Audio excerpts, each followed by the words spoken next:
berbagi tips buat kalian yang sedang berusaha untuk bisa belajar bahasa Inggris di rumah.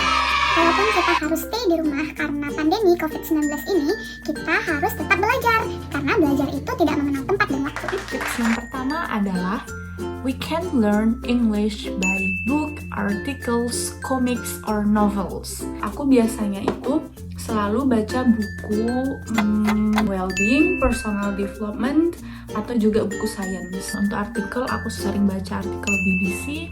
Terus komik, aku suka baca webtoon yang bahasa Inggris. Jadi kamu bisa putuskan buku, artikel, atau novel, atau komik yang mau kamu baca rutin minimal 1 jam setiap hari. Nah, jadi hal yang harus siapkan adalah yang pertama, pulpen warna. Selanjutnya, kamu perlu kertas atau post-it. Alternatif yang lain bisa buku catatan atau notebook kecil seperti ini. Ketika kamu mulai membaca apapun itu, lalu kamu menemukan kosakata atau vocabularies yang menurut kamu itu sulit atau belum pernah kamu tahu sebelumnya, nah, kamu langsung tandai kata tersebut dan tulis di kertas yang sudah kamu sediakan sebelumnya dengan pulpen warna. Kamu harus juga sediakan kamus online atau kamus offline atau kamus apa aja. Usahakan menggunakan kamus English to English, jangan English to Indonesian. Aku biasanya pakai Oxford Dictionary, ada apps-nya juga, aku install di HP dan itu bisa langsung kita gunakan. Nah, contohnya aku suka baca artikel BBC, jadi ini aku buka ada artikel tentang sports. Ketika membaca, kamu menemukan kata yang tidak kamu ketahui, contohnya di sini mungkin apa ya, mari kita lihat, mungkin ini, all the kinds of quirky. Nah, tadi kita mau cari quirky. Nah, kita bisa langsung buka dictionary-nya, terus kita bisa cari artinya. Kita juga bisa langsung mendengar pronunciation-nya. Quirky. Quirky.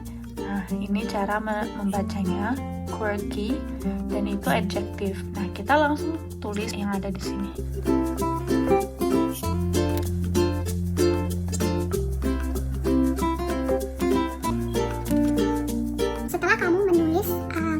Di kertas atau post-it yang udah kamu siapkan, kamu perlu membuat satu contoh menggunakan kata tersebut. Aku biasanya selalu menulis contoh berdasarkan apa yang aku alami, apa yang aku rasakan, atau apa yang sedang terjadi, atau yang ada di sekeliling aku. Aku selalu dibilang memiliki kelakuan yang aneh, jadi aku akan menulis, people always tell me that my behavior is extremely quirky. Kamu juga bisa menggunakan notebook kecil tadi untuk menulis semua kosakata yang ingin kamu pelajari. Aku juga dari dulu selalu menggunakan buku kecil seperti ini. Lalu, tempelkan kertas tersebut di dinding atau di tempat mana saja yang mudah terpapar oleh kamu. Aku sih selalu menempelkannya di jendela tempat tidur atau di dinding meja belajar, sehingga aku selalu melihatnya sebelum tidur, ketika bangun tidur, dan juga ketika sedang belajar. Tips yang kedua adalah we can learn English by listening to podcast or radio. Aku itu suka mendengarkan podcast di Apple Podcast app. Browsing podcast di YouTube, itu di YouTube banyak banget podcast yang bisa kamu dengarkan. Bisa download BBC iPlayer. Nah, jadi kayak banyak banget source untuk bisa ngedengerin sesuatu.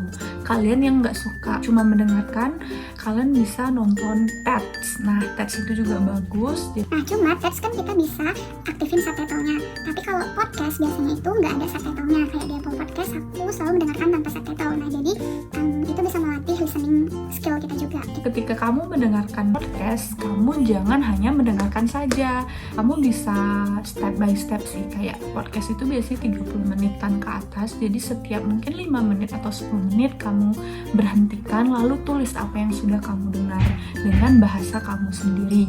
Nah, jadi kalau sekali tidak bisa, coba diulang lagi 2 kali, 3 kali sampai benar-benar dapat apa inti dan poinnya. Bisa pelan-pelan dicoba, nggak harus dalam sekali coba langsung bisa, atau bahkan berpuluh-puluh kali, that's okay. Nah, jadi aku suka mendengarkan podcast yang ada di Apple Podcast juga. Tuh contohnya kayak gini.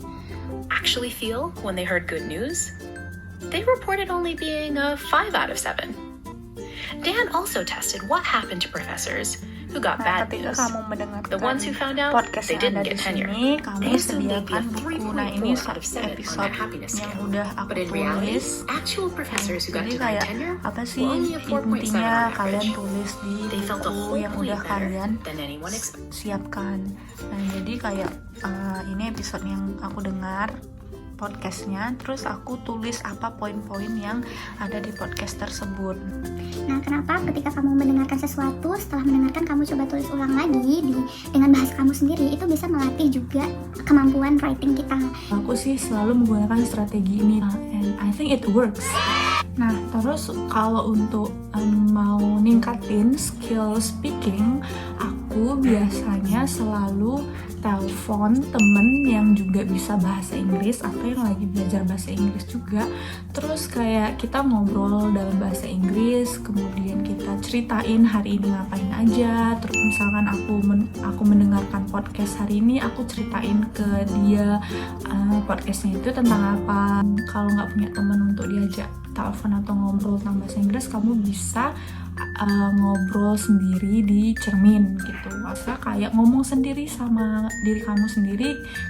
Contohnya misalkan Hari ini kamu dengar satu podcast, terus kamu bisa ulang sebelum kamu tidur dengan ngobrol atau kayak mengulang itu dengan diri sendiri. Misalkan mau tidur nih, jadi I listen to podcast and I learned that to be absolutely happy, we just need to set our reference point. We don't have to compare ourselves to the others because it can make us less happier because we set the reference point of others as our happiness. Nah, kira-kira itu semua tips belajar bahasa Inggris di rumah bisa diaplikasikan untuk semua level kemampuan bahasa Inggris. So, if you're wondering these strategies can work for you, you bet. Thank you yang udah mau nonton. Jangan lupa di subscribe, tekan tombol loncengnya, dan jangan lupa like, comment, dan share.